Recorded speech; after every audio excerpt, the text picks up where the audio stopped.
Bismillahirrahmanirrahim. Assalamualaikum warahmatullahi wabarakatuh. Alhamdulillahirrabbilalamin. Senang rasanya Ustazah Yeni berjumpa kembali bersama kalian, tentunya masih dalam pelajaran matematika. Bagaimana kabarnya kalian? Semoga kita semua masih diberi kesehatan oleh Allah. Baik, sebelum kita mulai, marilah kita awali dengan baca basmalah bersama-sama. Baik anak-anak, untuk pekan ini kita akan belajar tentang materi bangun ruang sisi lengkung. Pekan ini khususnya yang akan kita bahas adalah tabung ya, bangun ruang sisi lengkung tabung. Baik, saksikan video ini sampai selesai. Cekidot. Bismillahirrahmanirrahim. Baik anak-anak, untuk pekan ini kita akan belajar materi yang terakhir ya, yaitu materi tentang bangun ruang sisi lengkung. Nah, bangun ruang sisi lengkung itu ada tiga bentuk, yaitu tabung, kerucut, dan bola. Nah, khususnya untuk pekan ini Ustaz akan membahas tentang unsur ruas dan volume.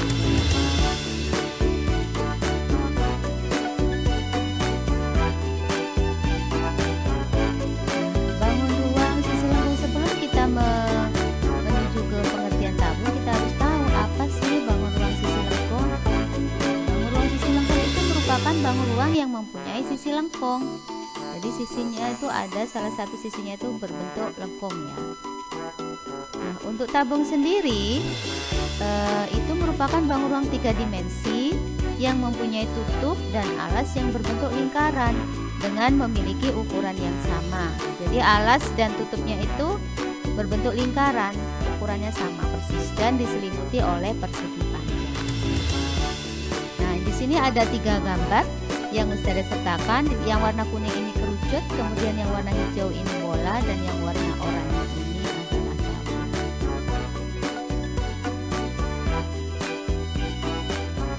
Unsur-unsur dari tabung. Nah, di sini ada gambar. Ini gambar tabungnya, kemudian dari tabung ini Ustazah kemudian dibuka ya. Jadi alas dan atapnya ini lingkaran, kemudian selimutnya ini berbentuk persegi panjang. Nah, sisi tabung itu berarti kalau kita buka jaring-jaringnya itu ada 3.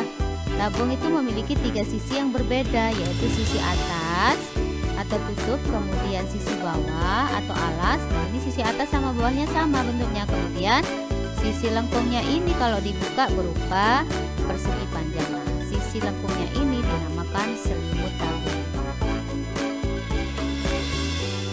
Kemudian untuk tinggi, nah di gambar ini ada T ya. Nah, T itu merupakan notasi dari tinggi. Nah, tinggi itu adalah jarak antara bidang alas dengan bidang tutup. Jadi jaraknya ya.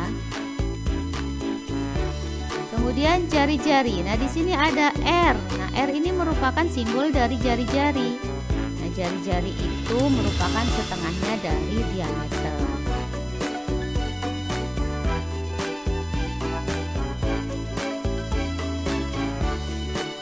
Nah, sifat-sifat tabung sendiri itu ada yang pertama, memiliki 3 buah sisi ya tadi ya, 1 persegi panjang dan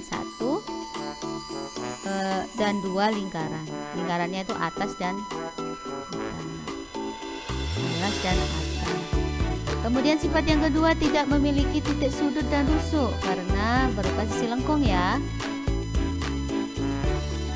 Kemudian sifat yang ketiga, tidak memiliki diagonal bidang dan bidang diagonal. Jelas tidak memiliki diagonal bidang karena tidak mempunyai titik sudut. Kemudian sifat yang keempat, memiliki sisi alas serta sisi atas berhadapan yang kongruen. Jadi alas sama atasnya itu kongruen. Kongruen itu kalau kita ingat kembali, bentuk dan ukurannya sama persis. Kemudian sifat yang kelima, tinggi tabung merupakan jarak titik pusat bidang lingkaran alas dengan titik pusat lingkaran atas. Tadi sudah ya, tinggi merupakan jarak antara atas dengan alas. Kemudian sifat yang keenam, bidang tegak tabung berwujud lengkungan. Jadi yang tegaknya itu berwujud lengkungan yang disebut selimut tabung. Kemudian sifat yang ketujuh, jaring-jaring tabung berwujud 2 buah lingkaran serta 1 persegi. Tadi sudah ya, sudah pas pada waktu digambar itu ada jaring-jaringnya, yaitu terdiri dari 2 buah lingkaran atas sama bawah, kemudian 1 persegi sebagai selimut tabung.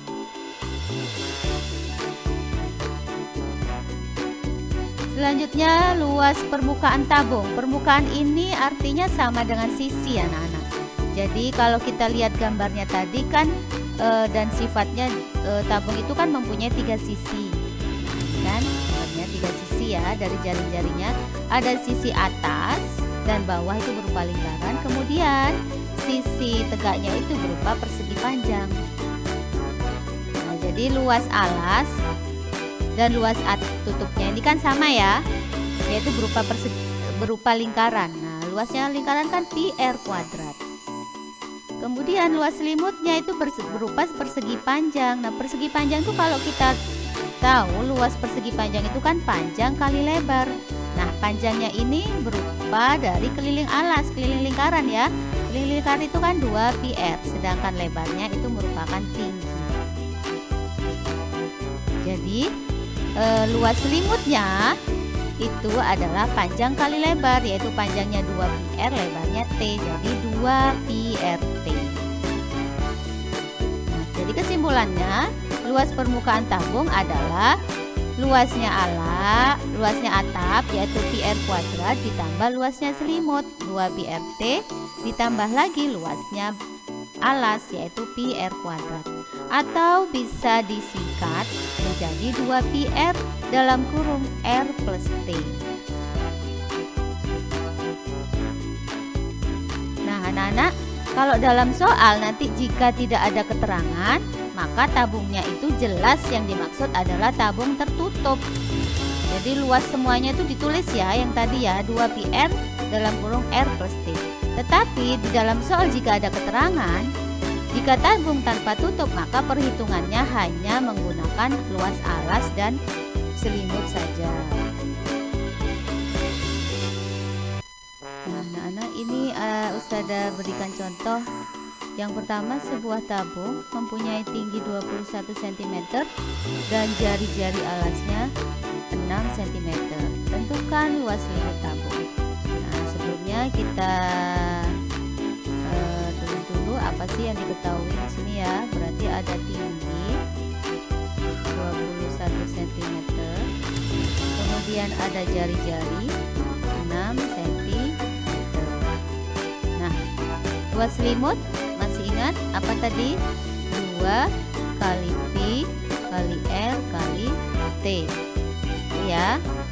Jadi kita masukkan aja 2, pi nya kita pakai 22 per 7 dikali r nya itu 6 dikali tingginya 21. Dari sini bisa kita coret 7 dan 21 nya.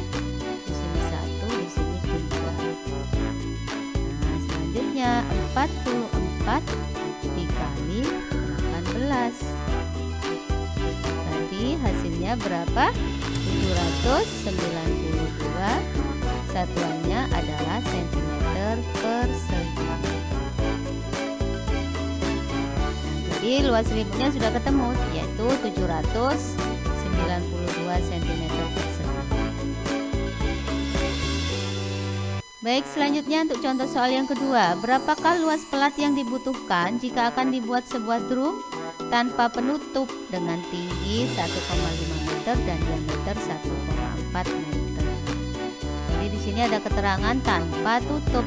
Berarti nanti yang dipakai adalah luas alas dan luas selimut ya. Kita tulis dulu apa yang diketahui. Di sini ada tinggi 1,5 meter. Kemudian ada diameter 1,4 meter. Nah, kita cari ya jari-jarinya dari sini, berarti kan setengahnya 1,4 yaitu 0,7 meter. Nah, kita masukkan luas permukaan ya, luas pelat. Berarti kan luas alas tanpa tutup kan tadi, ditambah luas selimut.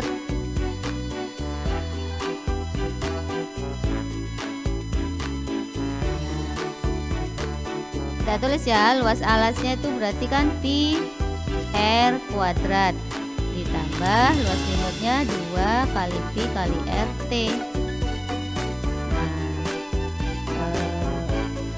Saya singkat dulu ya, jadi pi r kemudian dikurung r plus 2t.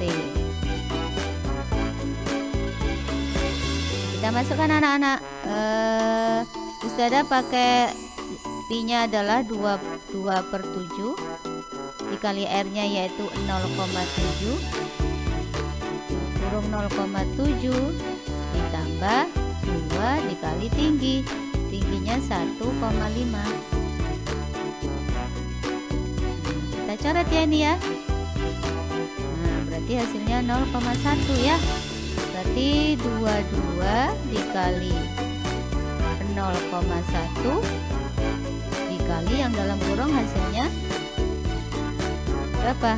0,7 ditambah 2 kali 1,5 3 ya. Jadi 22 dikali 0,1 dikali 3,7, maka hasilnya 8,14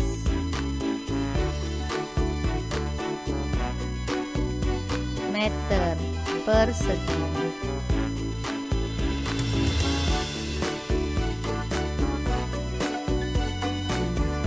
Ketemu ya, luas pelatnya adalah 8,14 meter persegi.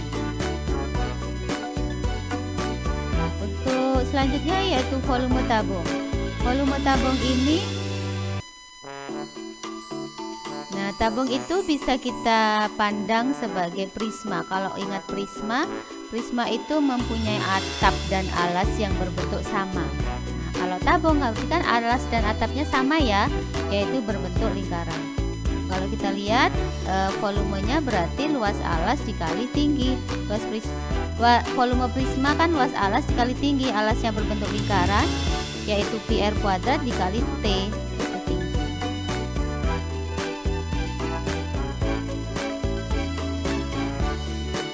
Ini ada contoh soal, sebuah tabung mempunyai tinggi 14 cm dan jari-jari alasnya 3 meter. Tentukan volume tabung tersebut.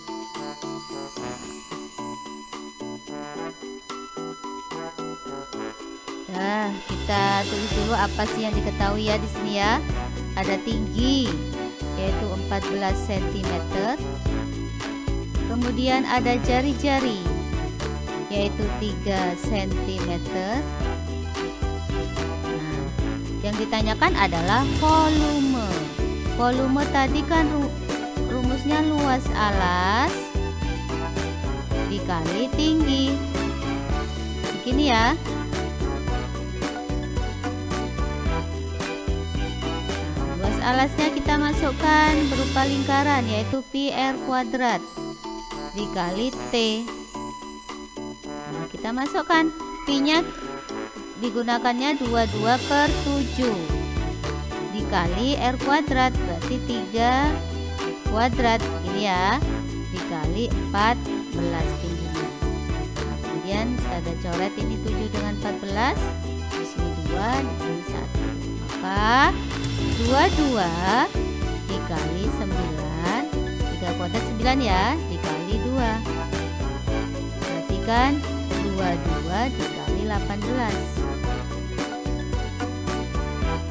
22 dikali 18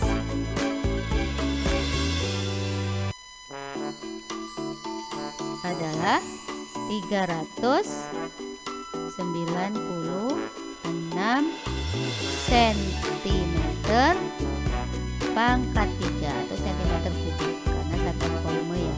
Jadi volume tabungnya adalah 396 cm kubik.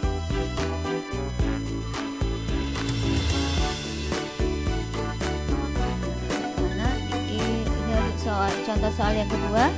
Sebuah tempat penampungan air berbentuk tabung dengan tinggi 2 meter dan diameter alasnya 7 desimeter. Alas penampungan air itu bocor sehingga air keluar dengan kecepatan rata-rata 5 liter per menit. Jika air dalam tempat penampungan tersebut penuh air akan habis dalam waktu berapa menit? Nah, yang ditanyakan adalah waktunya. Baik, kita kalau ingat ini fisika ya, di rumus fisika itu ada Q, kecepatan rata-rata air itu kan sama dengan volume per waktu. Nah, dari sini karena yang ditanyakan adalah waktunya, maka volume per kecepatan. Kita tulis dulu ya yang diketahui tinggi, yaitu 2 meter. Kemudian diameter alasnya 7 desimeter. Nah, dari sini kalau untuk mencari R-nya kan berarti 7/2 desimeter. Gini ya. Nah, kalau kita lihat kecepatannya, Q-nya. Q itu satuannya liter. Liter per menit. Nah, kita ingat kembali, liter itu sama dengan apa anak-anak? Sama dengan desimeter kubik. Jadi ini sama dengan desimeter kubik. Nah, yang meter yang tinggi ini kita ubah biar sama. Biar sama menjadi desimeter ya satuannya. Nah, meter ke desi kan turunnya 2 ya. Turunnya 1 ya, berarti jadi 20 desimeter. Maka kita cari dulu volumenya. Volume itu luas alas dikali tinggi. Kita masukkan berarti pi R kuadrat dikali tinggi. Kita masukkan pi-nya 22/7 dikali R-nya kan 7/2 dikali 7/2 dikali tingginya 20. Kita coret ya, 7 sama 7. Kemudian 2 dengan 22 di sini 11. Kemudian 2 dengan 20 di sini 10. Maka volumenya adalah 11 dikali 7 dikali 10.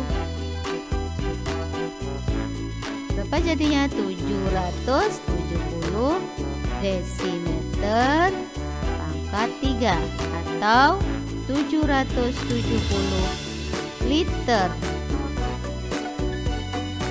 Ya. Maka dari sini bisa disimpulkan berapa sih waktunya? Nah, jadi volume dibagi kecepatan rata-rata, volumenya 770 liter dibagi kecepatannya 5. Maka hasilnya adalah 154 menit. Itu ya.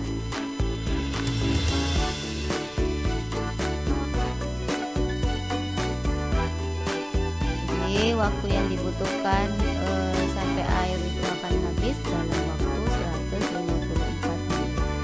Baik anak-anak, untuk soal kedua sudah selesai. Untuk pekan ini materinya cukup sekian. Semoga apa yang sudah saya sampaikan bisa bermanfaat. Selamat belajar. Alhamdulillahirrabbilalamin. Pelajaran untuk hari ini telah selesai. Semoga apa yang sudah Ustazah sampaikan bisa bermanfaat. Kita ketemu pekan depan di materi yang sama, tetapi kita akan membahas kerucut. Baik, sampai jumpa. Wassalamualaikum warahmatullahi wabarakatuh.